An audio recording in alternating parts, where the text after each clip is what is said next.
Okay.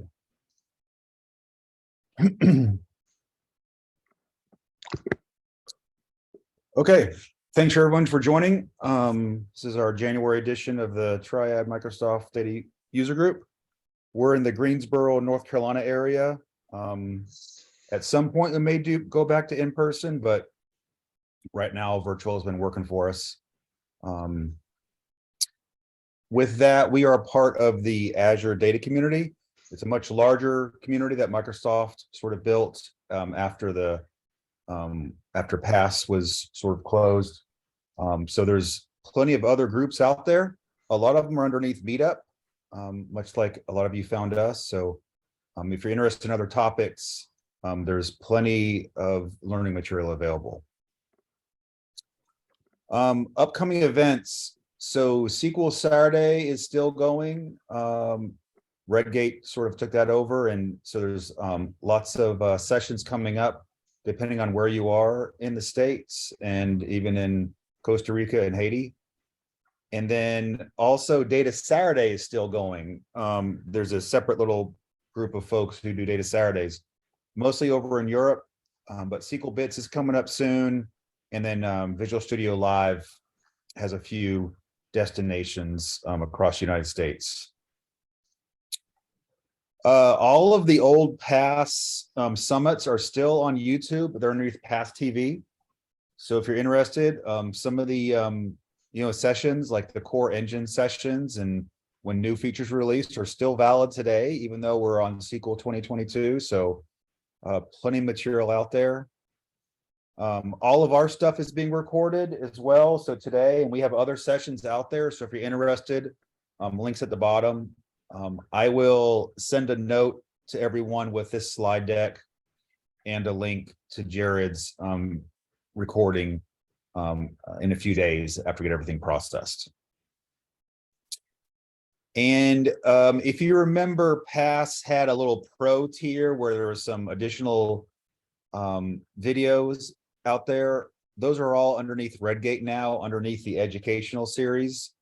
So there's some really good sessions out there as well, if you're interested. And they have others, as you can see. So once again, plenty of material to learn from, depending on what you're interested in. And with that, I'm going to hand it over to Jared Poche.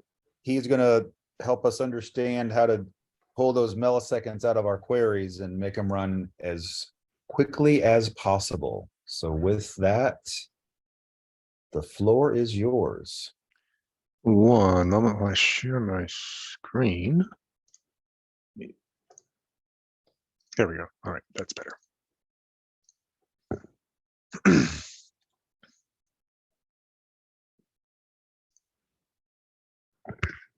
All right, is everyone seeing this? Yeah, it looks good. All right. This session is Every Millisecond Counts. This is a case study in tuning a frequently executed procedure to below 1 millisecond in duration. This is a talk I did for Virtual PASS a couple of years ago.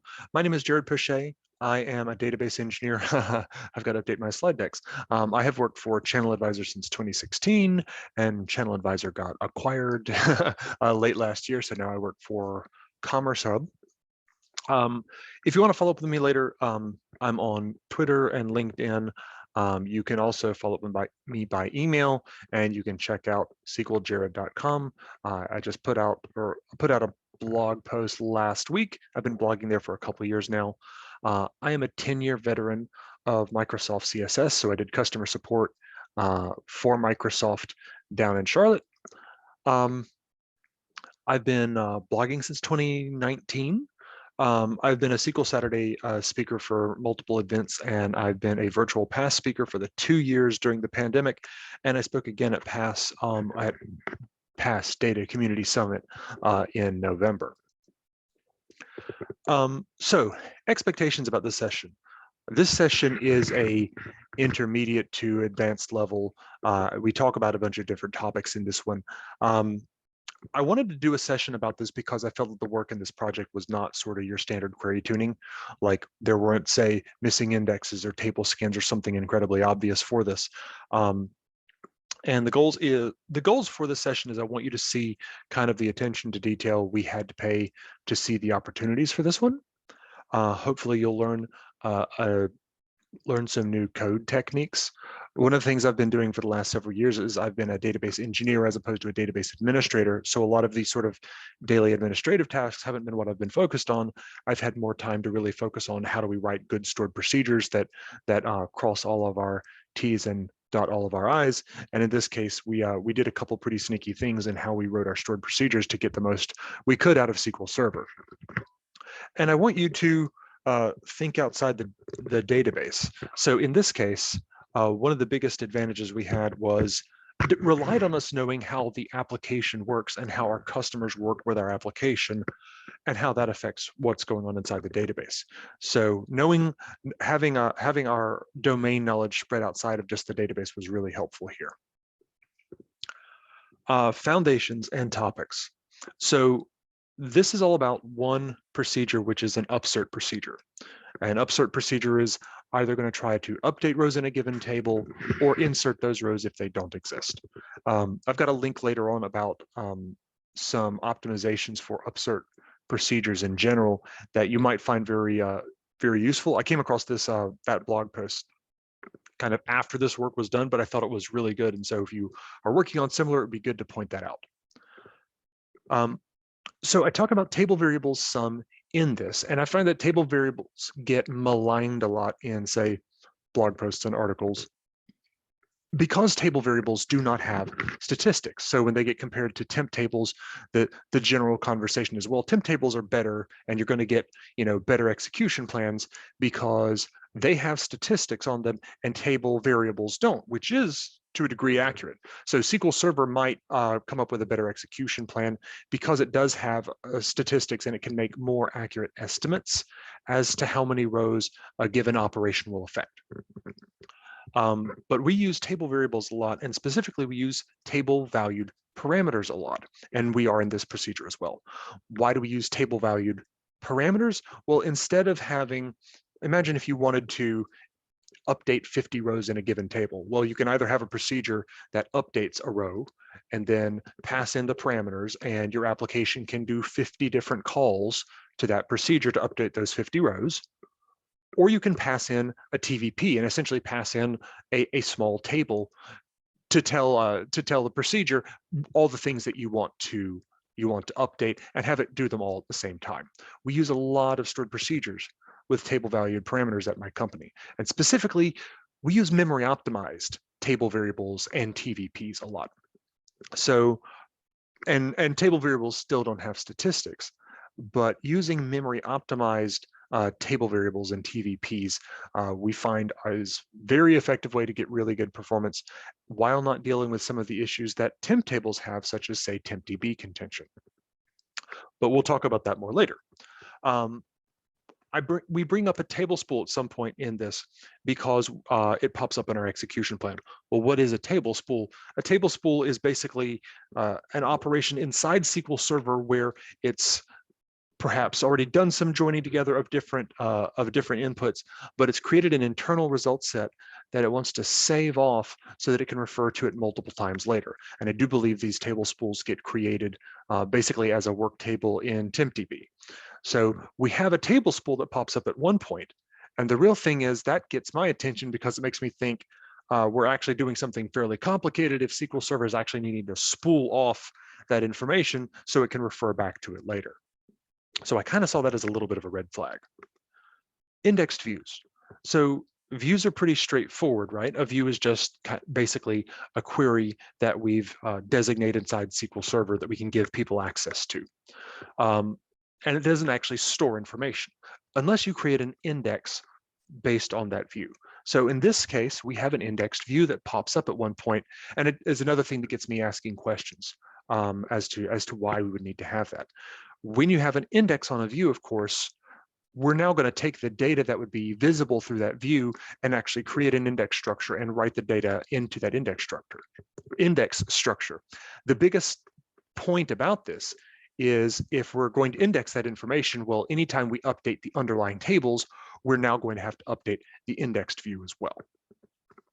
And one last thing we will talk about is the Halloween problem. What is the Halloween problem and what are Halloween protections? I'll talk about this quite a bit later on. It was a very interesting topic that I had never actually seen before getting into this project. So this stored procedure is, so my company does e-commerce. We help people track all the information about the items they have for sale, keep track of the quantity for them they have for sale, and a bunch of things that relate to that. But fundamentally, there's a lot of management of the inventory and especially keeping the quantity up to date for all of the items that they are selling. So this stored procedure is updating quantity. And as such, it's very important for us to have this information be accurate, and when updates come through, to get them out very, very quickly, because we don't want people either selling items they no longer have any available quantity for, or alternatively, to not be making sales because they don't realize that they have quantity available. So this stored procedure is using a TVP as input, and it's updating multiple rows based on what is in the table valued parameters. The updates are customer driven, and this is a big thing. So we're not really in control of how often this gets called or what information ultimately comes down to us to update quantity.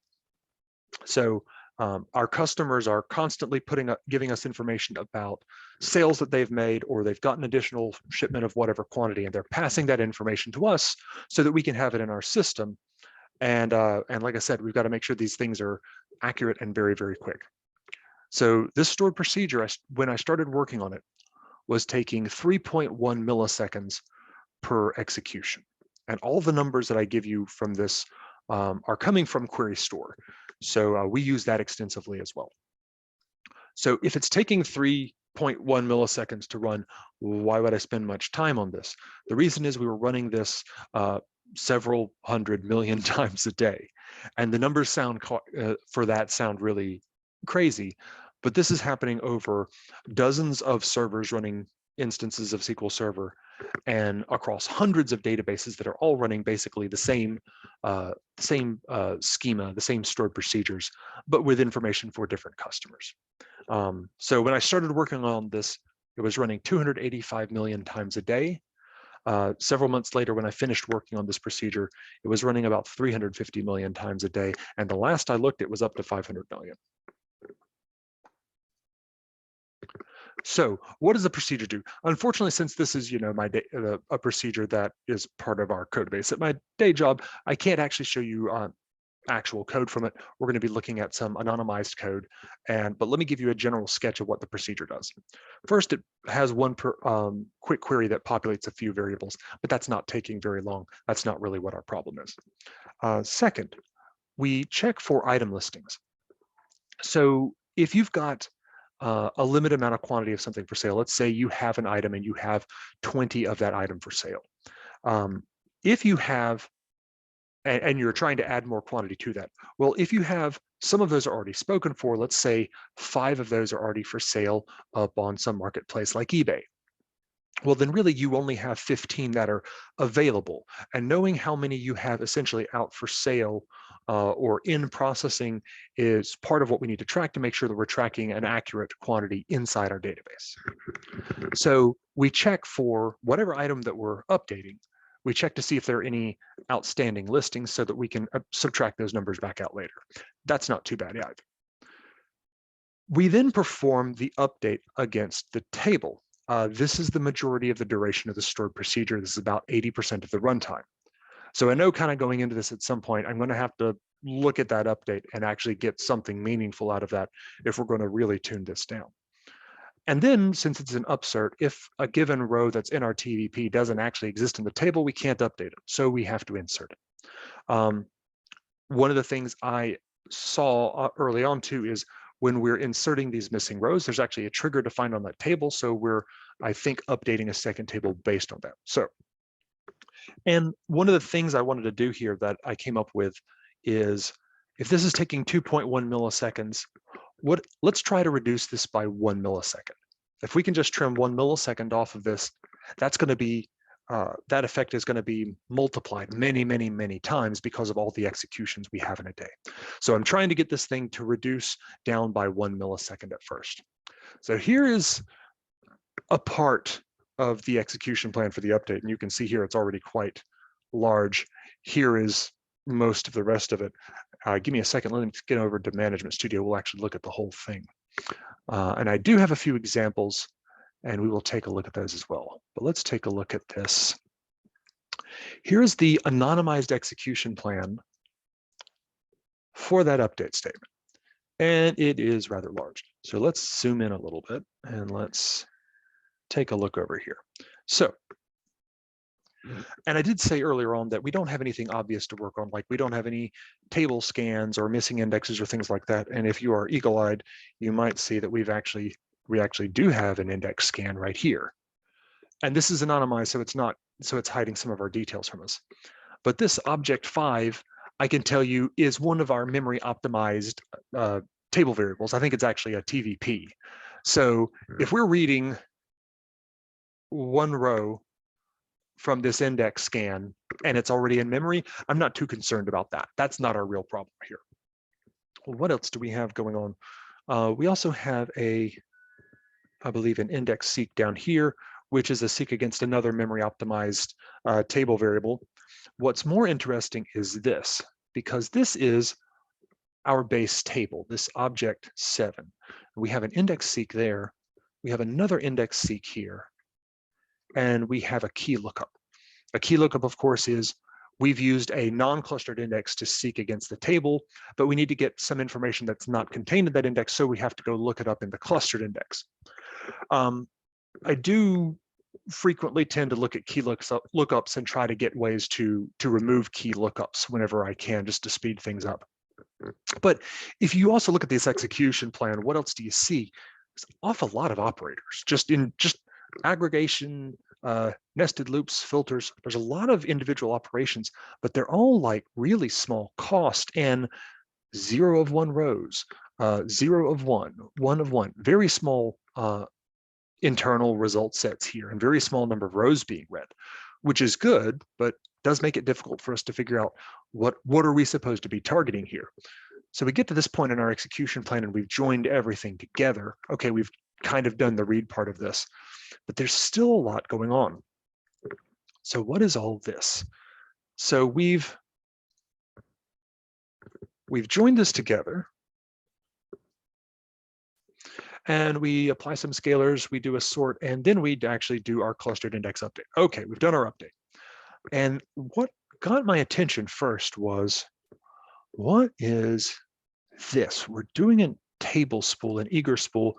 We've already updated the clustered index. So what is this for? Well, we're going to be using it for a couple of other things, but the biggest is this. So we're using the table spool here. We're also reading it a second time down here. But what is this? We're reading the data basically that we just updated. We're sorting it. We're doing an index seek. We have another sort over here, and we have another clustered index update. This actually had me quite confused for a couple minutes until I realized what was going on is we're updating a clustered, we're updating an indexed view. That's what this whole middle line of our execution plan here is about. And if you look at the costs, and I will caution that the cost in your execution plan, it's always an estimate. Even in an actual execution plan, the cost is always an estimate. This is how SQL Server decides which execution plan it wants to actually use.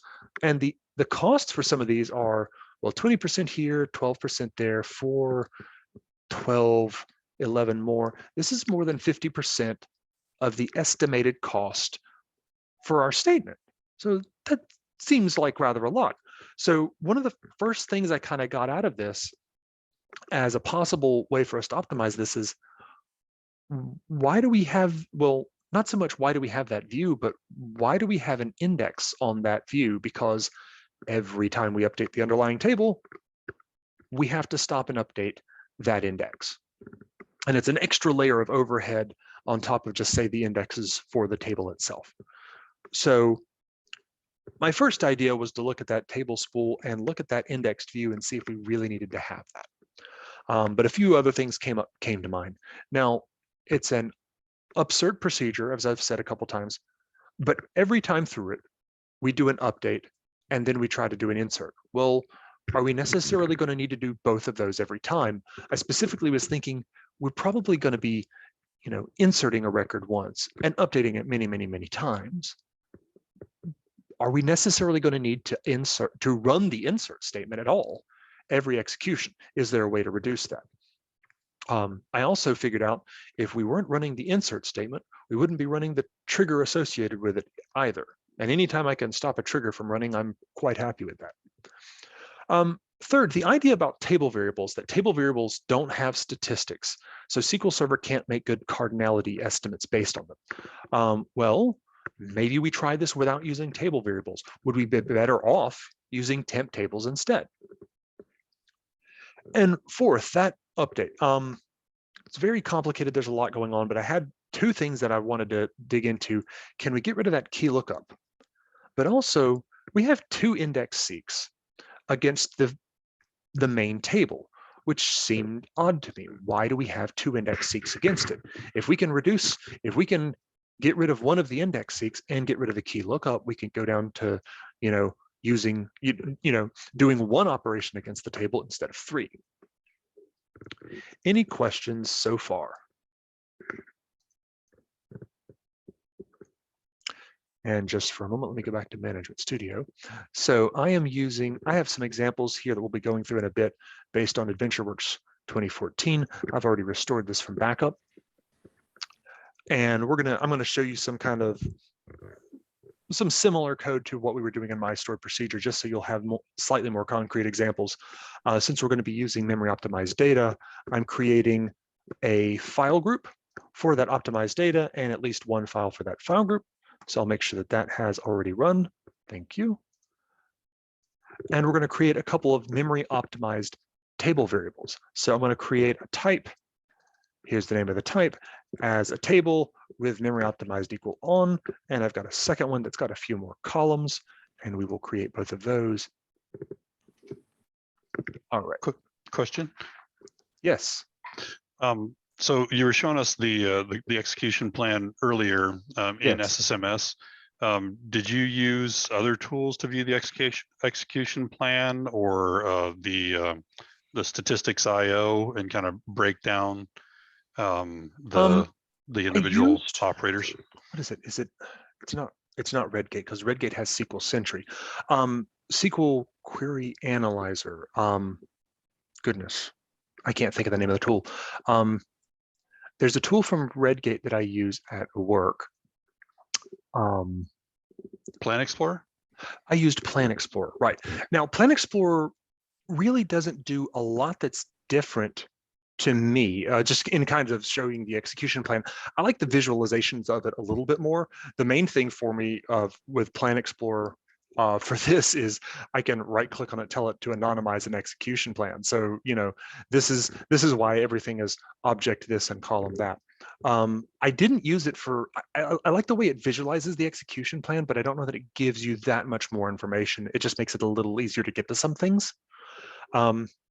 It is nice to be able to flip over on rare occasion and actually look into the XML, but I do use that at work, and I use Redgate's, I can't think of the name of it.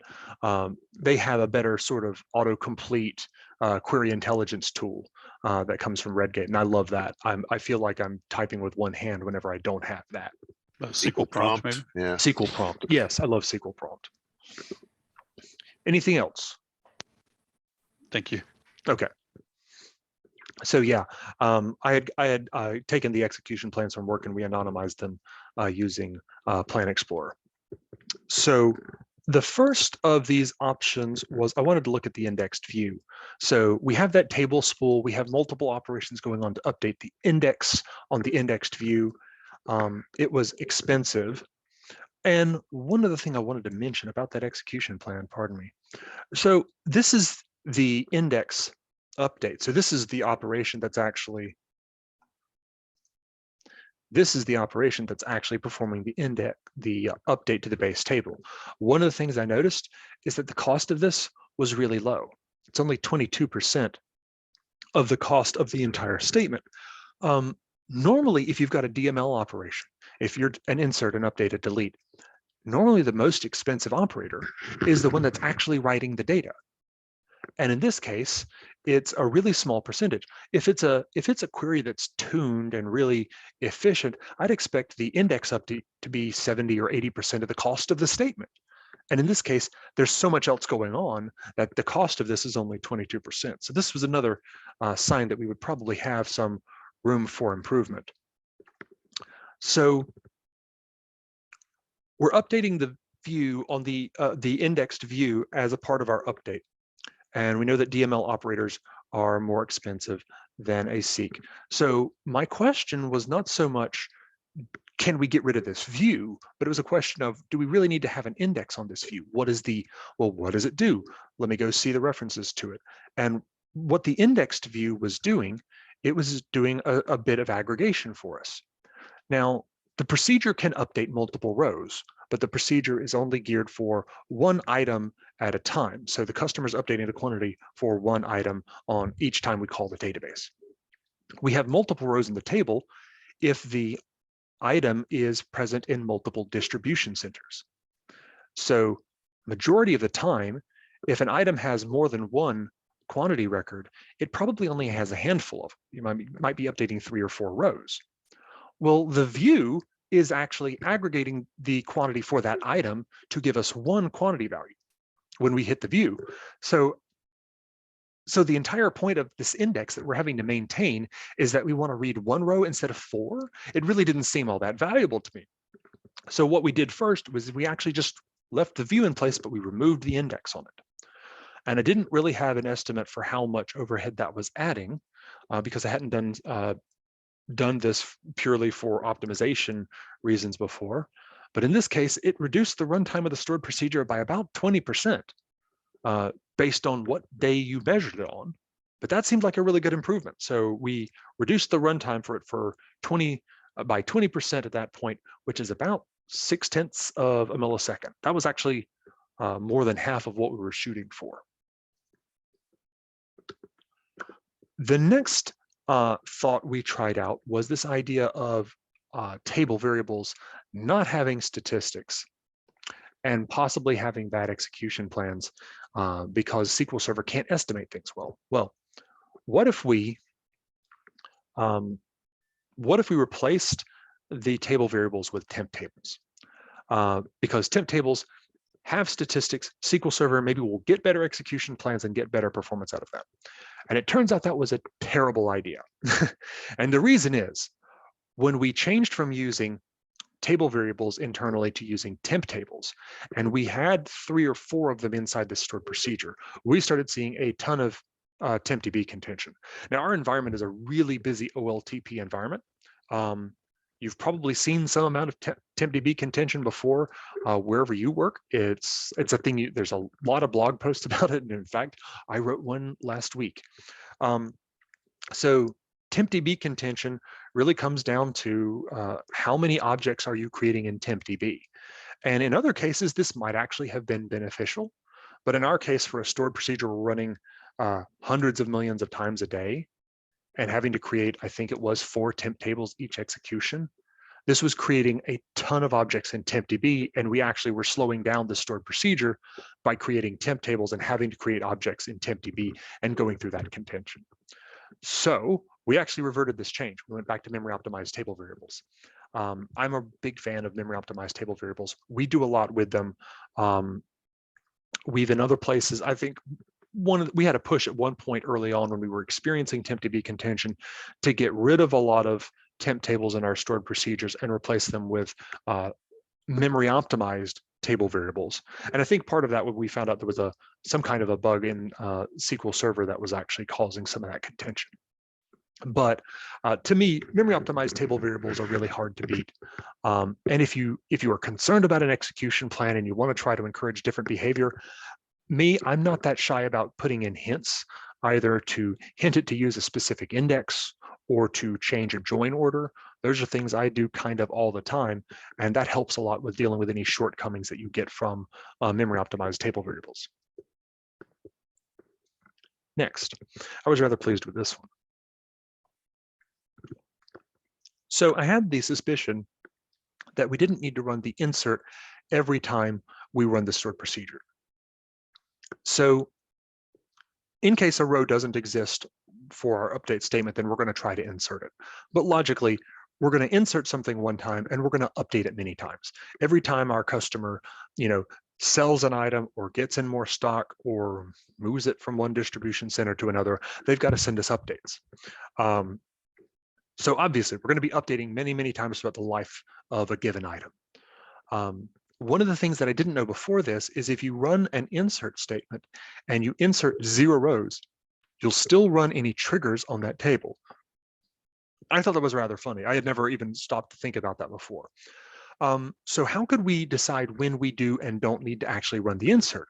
Well, when I thought about it, it was rather simple. If we know we've got 5 rows in the TVP and we run our update and our update updates 5 rows, then we don't need to insert anything. We found all the rows we expected to update and we're good. And so that's all the logic we did here is we just counted the rows in the TVP that was passed in and we compared it versus the number of rows that we updated. And if they match, we completely skipped the insert statement. We went from 350 million executions of that statement to 6 million. The funny thing about it was the runtime for the stored procedure really didn't drop all that much. We dropped from about 1.95 milliseconds to about 1.91. This still adds up to 14,000 seconds a day. This also reduced the executions of the associated trigger, and it also dropped by like 350 million to 6 million. And I think we got slightly more, like 16,000 seconds less time processing on the trigger. So this was a small improvement, but it was definitely an improvement. As for why it was so small, what I kind of figured out from this is at the sort of read portion of this query where it's joining from the TVP to the underlying table, it's getting to a point in the execution of this statement very quickly where it realizes there are 0 rows for it to insert, at which point it kind of exits quickly through the execution plan. If there are no rows being passed up, the insert, the actual insert operator doesn't have anything to do. So, so this was a positive still, and I was pleased with that outcome. Which brings us back to the very complicated update statement. All right. So technically, there's actually 2 update statements in the stored procedure, and we either run the A or the B, but they're very similar. One of the things I realized is we had a common table expression on the update, and it was doing an aggregate that we didn't need to. I mentioned early on that we'll check for existing listings on an item. Well, okay, so that hits other tables that has information about things that are out for sale, and it adds those up and it puts them in a table variable. Well, it does add those up at that point and put them in a table variable, so it's already aggregated the rows. Well, the common table expression was aggregating the rows from the table variable that we had already aggregated. And I looked at that a couple of times and realized, so we're doing this work twice. So I got to just remove that common table expression and make things a little bit simpler. The second thing was a bit weird. I realized why we had a second reference to the base table. We had another common table expression where we are looking at we are referencing the base table and we're applying some case logic to it. Sometimes we'll actually take the quantity that's being given to us by the customer and we're adding it to what's in the table. And sometimes we're replacing what's in the table. So sometimes it's the difference between you telling me you have 5 more of these for sale versus you telling me you have exactly 5 of these items for sale. So we had a common table expression that's doing some case logic that's referencing the underlying table, and it produces a result set. Then the update statement uses that common table expression and applies a second layer of case logic. So allow me to show you a quick example for that because I think that the description of that one is a little funny. So the example is like this one that I've based off of AdventureWorks So here's an example. I'm doing a common table expression that is querying against the sales order detail table. And I've got some case logic here where I'm doing some stuff with the product ID and the order quantity and the unit price, and I'm returning a product ID, an order quantity, and the unit price either from the table or from this TVP. Cool, that's my common table expression. The actual update is referencing that common table expression and the sales order detail table and sales order header. And it's also doing some case logic to decide what the order quantity and the unit price and the modified date should be. Well, what I did to rewrite this is essentially I sketched out all the case logic and figured out, well, if then that, yes, okay. And I combined them into one set of case statements. So I got rid of the common table expression, and the reason we had two index seeks against the table is that we were telling it to seek against the table twice. Because we were trying to, we kind of broke this case logic in half because it was a bit complicated. So by putting it all together, we completely got rid of one of the references to the underlying table. So this is like what we did here. I unified the case logic and got rid of the second CTE, which meant we no longer had that index lookup. So now we still have one index seek and the key lookup. Well, why do we have the key lookup? I looked at them, and I looked at the query, and I looked at the indexes, and I found that our clustered index was based on the item ID and the account ID and the distribution center ID. And the non-clustered index was based on the item ID and the account ID and the distribution center ID. They were the same. At least the first three columns and the most important three columns were the same for the non-clustered index and the clustered index.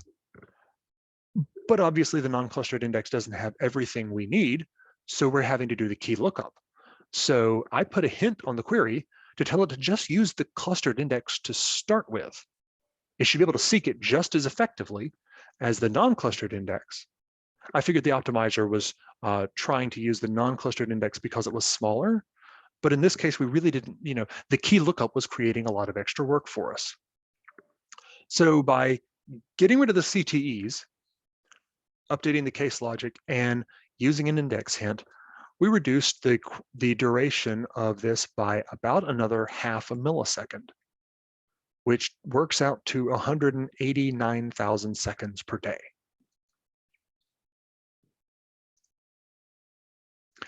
This was the execution plan after rewriting the case logic and using that index hint. We are doing a clustered index seek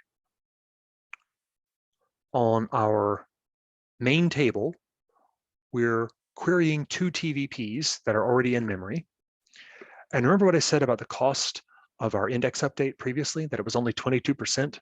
Now it's 73%. Not because it's gotten more expensive, but because the query has gotten so much less expensive. And just an awful lot fewer operations going on. So I was very pleased with that. So at this point, we had reduced the runtime of the procedure from 3.1 milliseconds to 1.4. So this was beyond my initial goal. So we had done really well on this. But I had an additional idea. And I think I was talking with my manager about this. If we have unnecessary inserts, what are the odds that we have unnecessary updates? Now, we know enough about our application to know that, say, in our inventory management, people upload the same information to us all the time about the same items. Some of them will basically upload all the information about everything they sell every hour, even though the vast majority of it is redundant. And our inventory system accounts for that. It caches a bunch of things, and it doesn't write the same information to the database over and over again. But we can't do that for quantity because we're trying to be really, really fast. So the application doesn't have that entire level of caching in it.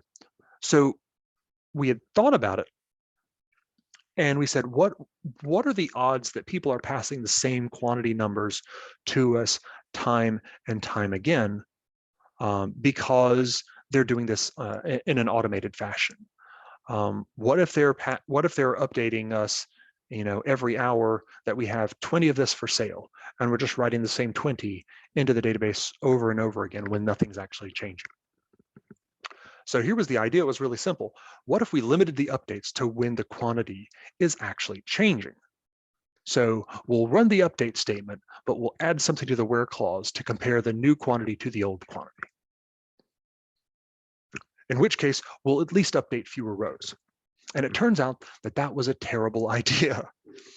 So this is the point where we ran into something called the Halloween problem. The Halloween problem is actually, there's actually a Wikipedia entry for the Halloween problem. It is not a SQL Server problem, it is a database problem. This was discovered in the late 70s by engineers at IBM. And I have blogged about this, but I just found it interesting. And so the Halloween problem, in the original case, they were trying to change the salary of people in IBM or in whatever division that were making less than $25,000 a year. And they were doing this on Halloween. And they were going to increase the salary of everybody making less than 25,000 by 10%. And what they found is it was updating some of them multiple times. It would update somebody from 20,000 to 22,000. And then it would update them from 22,000 to 24.2 thousand because they were still underneath 25. Clearly not what they had actually intended. And this can affect in different ways, and the logic is very different, can affect any DML statement. You can have this on inserts, updates, deletes, even merge statements. The logic for them is very different. And the update to me is just the easiest one to understand. So, and what happens when you have the Halloween problem is that it operates on a given, like it updates a given row multiple times, or in the case of an insert statement, it tries to insert the same data multiple times, which could either go infinite or cause primary key violations or any number of interesting things. The gist of it is if you're trying to query for something based on the thing that you are changing at the same time. So in an update statement, if you're updating a field that is in your where clause, you might run into the Halloween problem. And what I was doing, trying to update the quantity for an item by filtering on the quantity of the item, was kind of a prime example.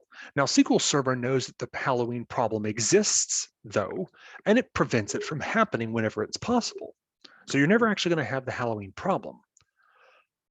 But SQL Server's protections for the Halloween problem, it basically will typically insert some kind of a blocking operator into your execution plan, and those are bad for performance.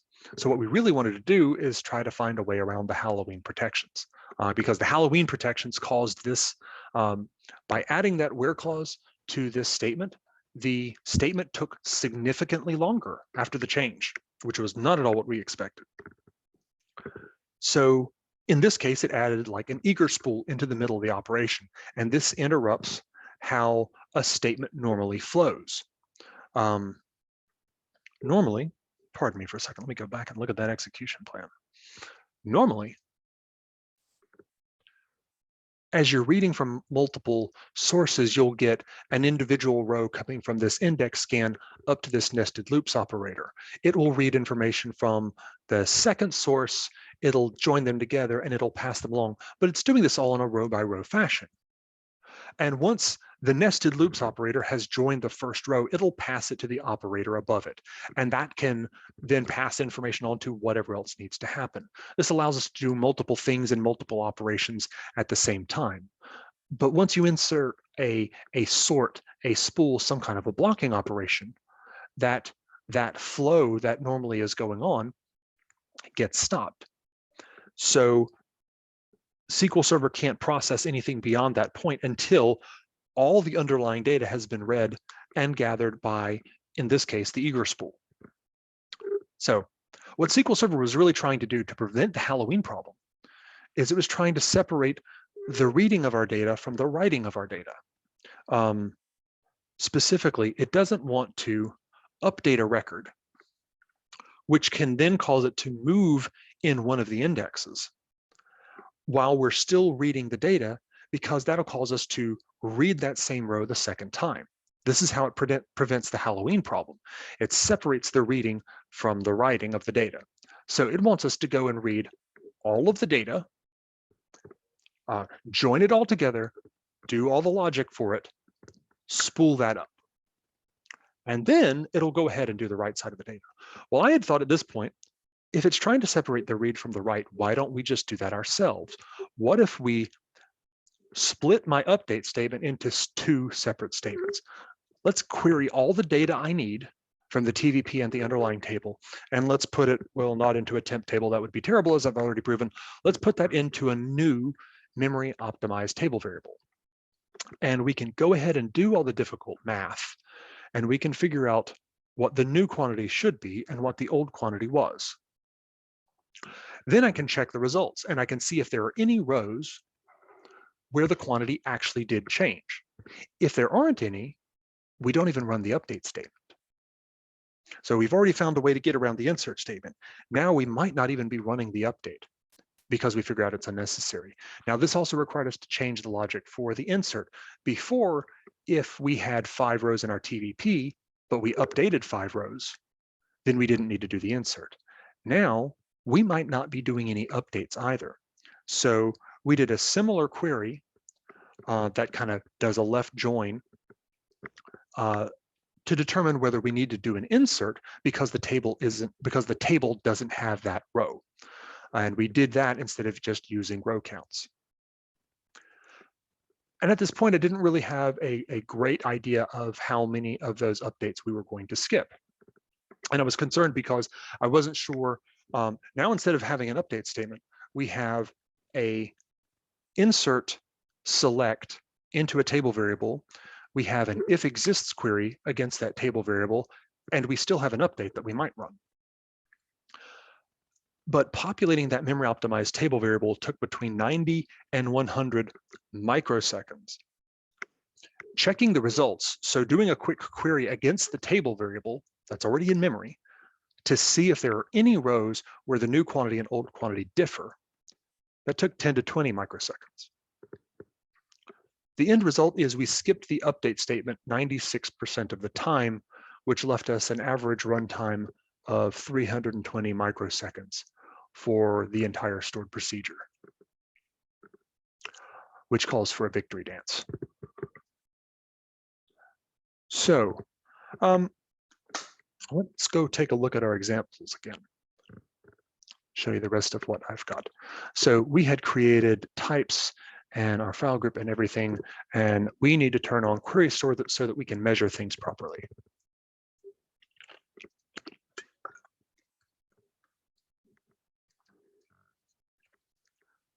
And here is an update procedure.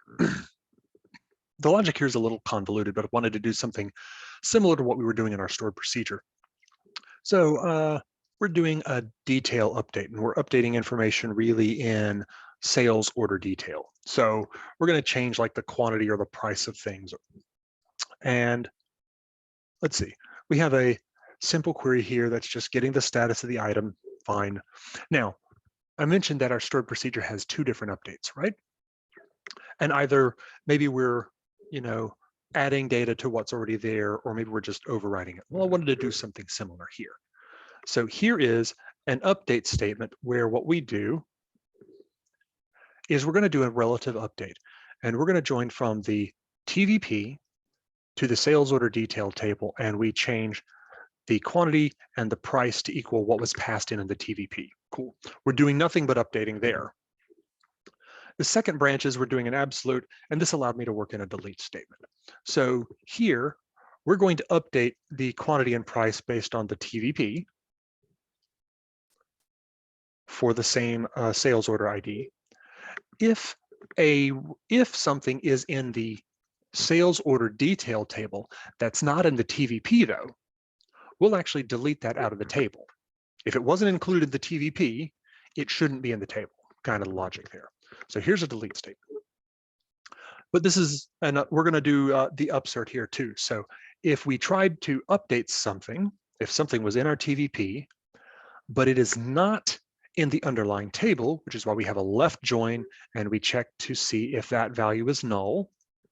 So if it's in the TVP, but not in the underlying table, then of course we need to insert it. So this is the first stored procedure. And this is basically what our stored procedure was doing originally when I started working on this. Here's the updated version. Instead of just updating the table, let's query data from the TVP and the underlying table and put it into a table variable. The new quantity and price, the old quantity and price. If either the quantity changed for any of our rows or the price changed for any of our rows, then we actually do have things to update, in which case we run the update statement. If there isn't, then we don't run that update at all. And similar to the second branch of the logic, we're querying, the logic is a little different here. We're doing a full join. If one of the values changed, we run the update. If the new value is null, then it's in the table but wasn't passed in the TVP. And in that case, we delete it. If the current value is null, then that means it's in the TVP, but it's not present in the table, in which case we need to insert it. But we're only going to run the actual inserts and updates and deletes if we need to. Now, Quick question. yes. This looks like possible application for a merge statement. Have you seen or what kind of performance implications would there be for a merge statement in something like this? I haven't looked at them in a while. I really like merge statements from a programming standpoint, but I'm really not fond of them from a performance standpoint. I really like writing the logic for a merge statement, and I like being able to cover all the bases. And I have used them, and we still have them in place in some places, but for the most part, we have removed them.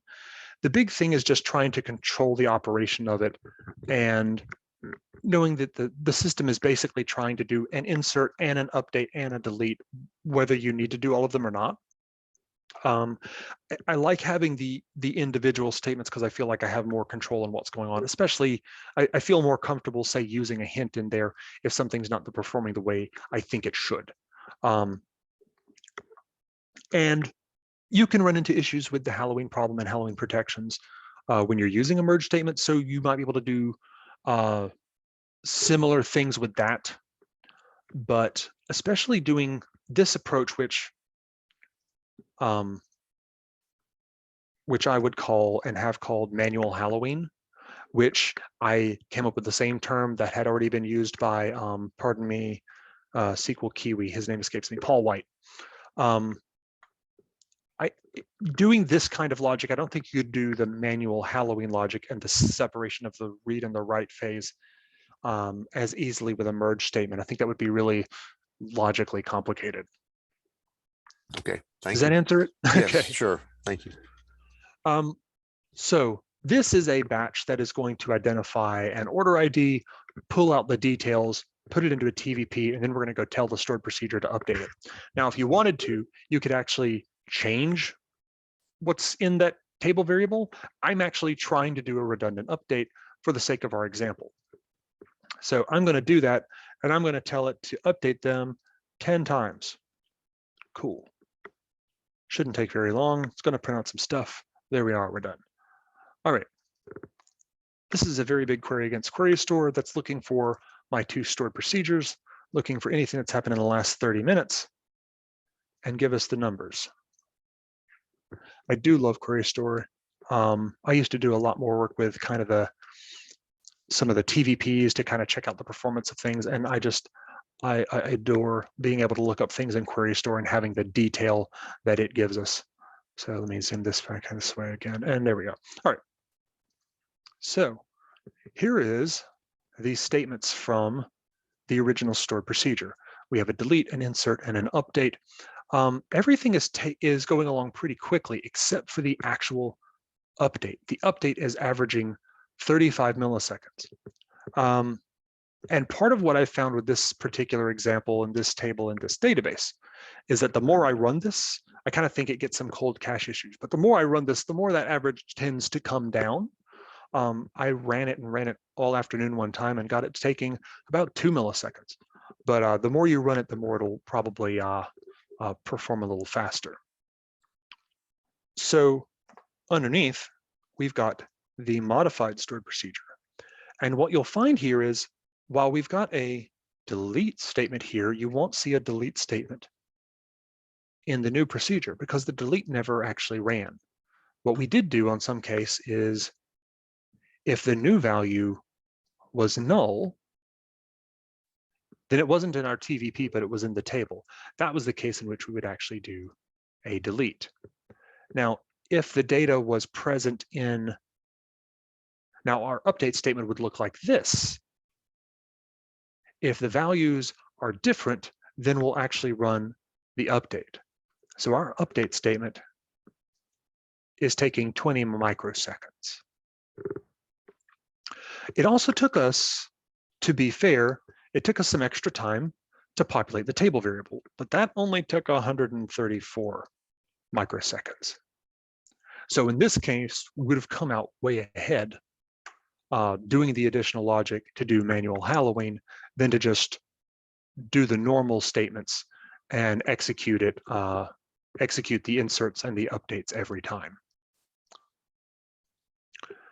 So I actually thought about the sum and said, okay, well, what percentage of the time would you have to be skipping the statements to make up for the overhead? And if I ran that statement, if I ran the, in the best case, if I kept running the normal procedure until its averages came down and it took only 2 milliseconds, but the memory optimized work took another 70 microseconds. Skipping the update 3.5% of the time would break even. If we skip it more than 3.5% of the time, we're saving time by doing the extra work.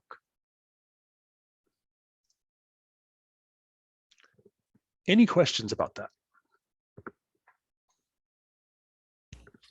Question about hints. Yes. Have you run into any problems where either a service pack or the next version of SQL kind of breaks your hints, that kind of thing?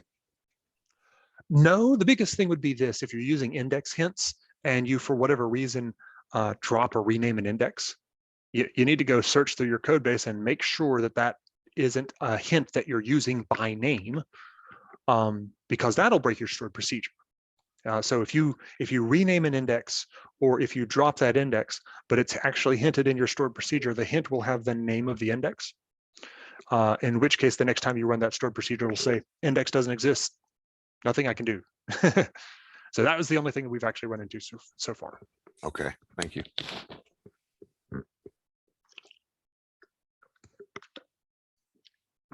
I just wanted to say what I liked about the process you went through is, like you said early on, is you had insight into the business process, because Yeah. a lot of your methodical approach was just understanding the business and, you know, do we really need to update? Do we need to insert? And so I think that's the most, what I got out of this was just know your systems, know your Yeah. processes, and it helps a ton just starting to think through your, you know, your query plan. So That was a real good. advantage. And if I had had a different experience inside the company, I might not have known all that. Originally, I was a DBE that was embedded working with the inventory and orders team. And this sort of thing wouldn't have come up with the orders team so much, but the inventory team, like I said, definitely, they know that people are uploading the same data all day. Like the general things for people selling T-shirts and shoes and stuff like that. The UPC code for them is the same. The color of the T-shirt is the same. The size of the shoe is the same. But they're uploading the same information, you know, 10 times a day. So we knew that there was some redundancy, and because customers they have things set up to deploy their information to us automatically, stuff like this. So we know that that's there. We suspected it for the quantity, but we just didn't have anything in place to kind of prove that for us until we tried this approach. So yeah, the biggest advantage we got was leaning on that information about how inventory works and being suspicious of whether we had the redundant updates. So the biggest gain we had was doing the manual Halloween work, which required us to understand how the application is really just passing on whatever the customers do. And what the customer is doing is probably just passing us the same information over and over again. Anything else? No, I guess just to follow up on that is, I'm now thinking about all the data feeds that we apply. How many are just updating rows that don't need to be updated, right? Yep. And it's the trick is kind of how can you figure out without disrupting things? How can you figure out if there's something really redundant going on like that? I put some links in here. Now, my slide deck and my examples are up on my GitHub, which is github/SQLJared. So you can go there and take a look. I have actually a couple of other things up there as well for my other presentations. But I put some links in here, which you can't click on while I'm doing the presentation. But if you download the slide deck, you can see all these references. Now, Paul White, I've done a blog post about the Halloween problem, but what I learned about it, I learned from reading Paul White. And he did a series of blogs in like 2013 that are still applicable, but he did like a master's thesis on these things. There's a lot of detail in these, detailed examples on updates and inserts and deletes and merges. So if you're more interested in that, go read through Paul White's link, and thank you for sharing that GitHub. Thank you.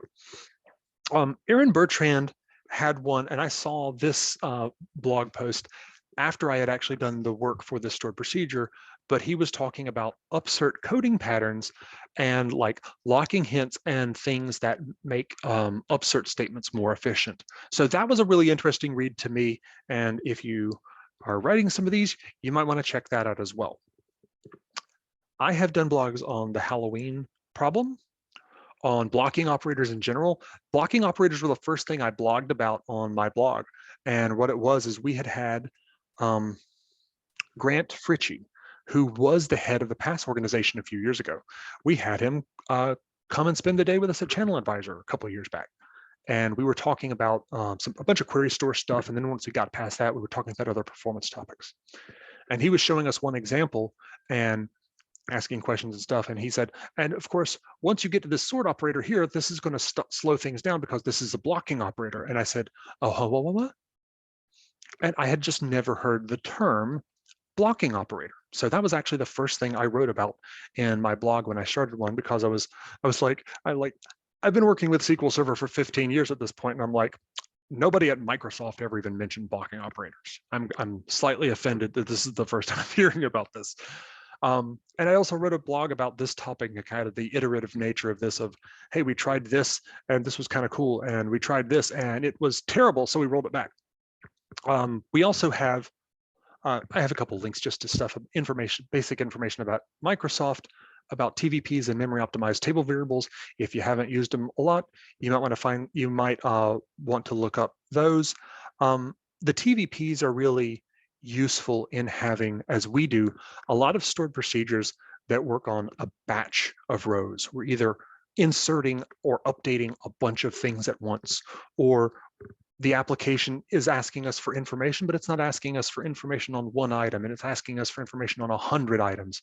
So we'll take in a TVP, it's like, oh, you want these items? Okay, here you go, bang. And what it allows us to do, what TVPs allow us to do, is to have a lot of work going on in one thread, rather than having 50 threads trying to update 50 rows, all blocking each other inside the same table. Instead, we have one thread that updates 50 rows, and it even stores the information in memory as opposed to tempdb. So it's already done, I have a couple of GitHub links for the QDS toolbox, which is something that a couple of my coworkers put together that ChannelAdvisor made public. And what it has is basically some stored procedures that you can use to help help work with query store if you're not terribly familiar with it. You can create reports on your activity in a given database in query store. You can save those to a table. You can use, there's a stored procedure in here that does basically garbage collection, deleting old things in the query store so that you don't hit the maximum size of it. One of the things we did find with query store is that when the query store gets full to whatever size you define, its processes for doing the cleanup aren't or weren't terribly efficient. So we were actually getting performance issues from it trying to find things in query store to delete. So there's a procedure in the QDS toolbox that will allow you to define and delete things yourself. And the presentation slide had examples, but that's been put in chat as well. So if you want to take a look at any of the stuff there, feel free. I am still on Twitter. I know that there are people in the community and people in the community wanting to leave Twitter. So you might want to look around. I actually blogged about that. Well, I talked about it some on my blog post at the beginning of January. There's some people on other sites. People are using LinkedIn a little bit more than they used to. But there's also Mastodon and Counter Social. I don't think the community has moved anywhere yet, but for now you can still tweet. You can still find me on Twitter if you want to. And I've got links on the other, I'm up on Mastodon and Counter Social as well. And there's at least some community activity there. So you might want to think about creating an account on those. And if you want to check out my blog, it is at sqljared.com. I mainly talk about performance topics. That's the thing that's always most interesting to me. But after going to PASS last year and actually going, that was the first in-person event I've been to since the pandemic started. I wrote a little bit about what it was like being in Seattle and being an introvert and being surrounded by thousands of people and actually trying to push myself on the networking aspect of going to that conference. But you can drop me a message on my blog, or you can tweet me if you have any questions later on. And thank you very much, guys. And I hope you enjoyed it and I hope you learned something. Thank you very much, Jared. Yeah, Thank you very much. It was Thanks, great. Jared. excellent. All right, everyone. Yeah, any last questions for Jared? Going once. Going twice. All right. Well, Great. I'll thank have you this for having me. recording up in a few days, and I'll try to send something out on the meetup with some additional links and stuff like that. So thanks everyone for joining. Have a great night. Thanks, Jared. Excellent job. Thank you. have a good night. Night.